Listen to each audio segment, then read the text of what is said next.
अस्सलामुअलैकुम dear students.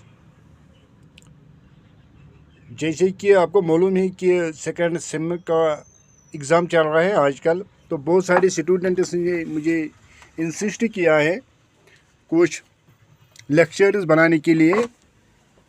तो मैंने आप स्टार्ट किया है, शॉर्ट टू द पॉइंट में बनाऊंगा लेक्चर्स, क्योंकि आपका एग्ज़ाम जल्दी है। तो इसीलिए टू द पॉइंट में समरी वमरी बाकी डिस्कस करूंगा, बट शॉर्ट में। जो हमारा पहला लेसन है उसका नाम है द न्यू हैंगमैन। जैसे कि मैं आपको बार बार कह रहा हूँ कि टाइटल से हमें मालूम होता है ये किसके बारे में होगा, इसमें क्या होगा। मैं आपको बार बार कह रहा हूँ कि title works like a sign board. यहाँ सीधी सी बात है, ये जो स्टोरी है ये हैंगमैन के बारे में है, यानी कि जो फांसी देता है लोगों को। अब बात यह है न्यू क्यों है, यानी कि इसलिए न्यू है। अब जब हम स्टोरी पढ़ेंगे आपको खुद समझ में आएगा कि जो यहाँ हैंगमैन होता है वो चेंज होता है। जो आम हैंगमैन काम करते हैं हैंगिंग की, वो उससे डिफरेंट होता है। थोड़ा मैं आपको कहूँगा इसमें क्या होता है। एक्चुअली इसमें किसी को फांसी देनी होती है। फांसी देने का टाइम जब होता है तो जब वो एक जेल में होता है, जब उसको वहाँ से निकालते हैं, मार्डी का टाइम होता है, तो वो वेट करते हैं हैंगमैन का कि हैंगमैन आप उसको हैंग करेंगे। और वहाँ मतलब आपको मालूम है जब किसी को हैंग करते हैं तो वहाँ बहुत सारे ऑप्शंस होते हैं। कुछ ऑप्शंस वहाँ आए थे, कुछ का वो इंतज़ार कर रहे थे। तो मगर हैंगमैन जो यहाँ है, जिसका मतलब मेन रोल यहाँ है, उसने मना किया कि वो हैंग नहीं करेगा। इसलिए नहीं कि उसको डर लगता है या बाकी चीज़ नहीं, इसलिए नहीं। इसने इसलिए मना किया, आपको मालूम है कि जब किसी को हैंगिंग लिखते हैं, बहुत सारे बेचारे ऐसे होते हैं जो मतलब इनोसेंट होते हैं, जिन्होंने वो क्राइम नहीं किया होता है, जिसके लिए इनको हैंगिंग का सज़ा दिया जाता है।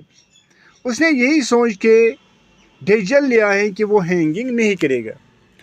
तो अब मैंने आपको कहा कि शॉर्ट में, अब आप खुद यहाँ पढ़ेंगे कि यहाँ इंट्रोडक्शन में क्या है। मैं आपको कहा है the play openers introducing the new hangman. जो आपको मैंने कहा ये क्यों न्यू हैंगमैन है, क्योंकि एक्चुअली मैंने कहा आपको अब इसको मतलब थोड़ा हट के करना है। जो आम हैंगमैन करते हैं वो अब ये नहीं कर रहा है, क्योंकि जो इसका कॉन्शियस है, जो इसका ज़मीर है, वो बेदार होता है। तो अब आप खुद ही पढ़ेंगे। मैं ये शेयर करूँगा ये मटेरियल, जो आपको मालूम है, जो हमारा वेबसाइट है www.englishforallonline.com, उसी में आपको ये होगा। अब मैं थोड़ा यहाँ आपको, जो मैंने आपको स्टोरी लाइन कही है, अब मैं आपको थोड़ा यहाँ करेक्टर्स कहूँगा कि इसमें कौन कौन से करेक्टर्स है, तो इससे आपको थोड़ा स्टोरी याद रहेंगी, तो आपको मदद आएगी ये एग्ज़ाम में। पहले जो आपको मैंने कहा है कि हैंगमैन, हैंगमैन यहाँ इंपॉर्टेंट करेक्टर है, इंपॉर्टेंट करेक्टर। एग्ज़ाम में ज़रूर क्वेश्चन होगा हैंगमैन के बारे में। वो कैसे होगा, वहाँ मिसाल के लिए होगा what is the role of the hangman, या who is the central figure और प्रोटोगनिस्ट ऑफ दिस प्ले। अब कैसे होगा क्वेश्चन, क्या होगा, तो हैंगमैन कंपलसरी है। और जैसे कि आपको मैंने कहा है कि यहाँ कुछ अथॉरिटीज़ हैं या ऑफिशियल्स हैं जो गवर्नमेंट की तरफ से हैं, जिनको ये हैंगिंग करने हैं, यानी कि हैंगमैन को मदद करना है। इसमें है द शरीफ, द गवर्नर, और बाकी जो लीगल फिगर्स होते हैं वो वहाँ प्रेजेंट होते हैं।